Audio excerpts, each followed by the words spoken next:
Sarah Gilmour and Campbell Taylor have only been doing sport climbing for 4 years, but already they're cementing names for themselves in a sport they enjoy.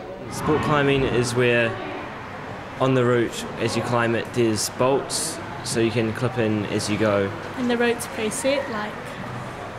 Yeah, so you know where you're going and it's all pretty safe and it's not too unknown or dangerous, so yeah. And clearly for two 16-year-olds it's a great escape from school and an opportunity to push themselves outside their comfort zone. It's awesome, it's just great fun and you can... And it's quite a social sport and stuff, so it's... Yeah, and you can push yourself, like it doesn't matter what other people are doing or how strong they're climbing.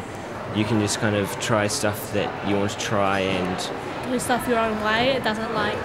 Even if a climber's like being set in a certain way, there's always different ways to do moves. Yeah. Like Campbell would do something completely different to me. Yeah. So, yeah, it's good. You can...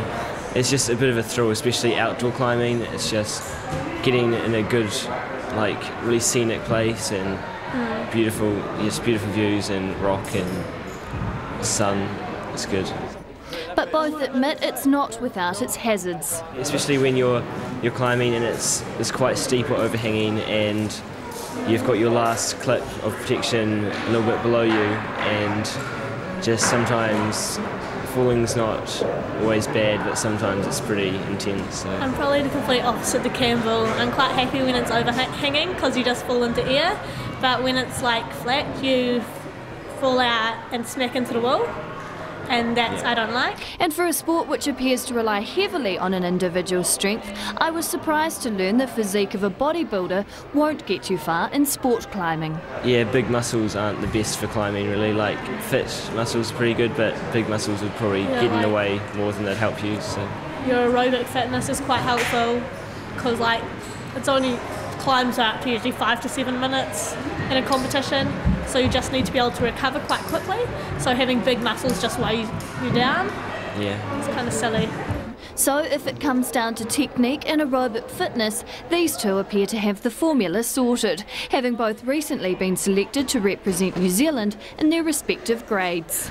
I recently got selected to go to the World Games in Taiwan this year, so... Speed, because he won the Oceania speed for men. Yeah, so in the Oceanias last year I won the open men's speed climbing, so it's a bit exciting and so it'll be a bit of an experience.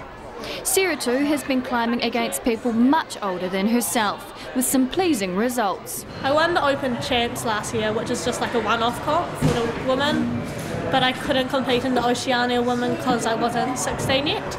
So with Taiwan and Campbell's sights and Sarah planning a trip to the World Champs in France later this year, the pair will be spending hours on the wall in practice because they know that's just what their competition will be doing.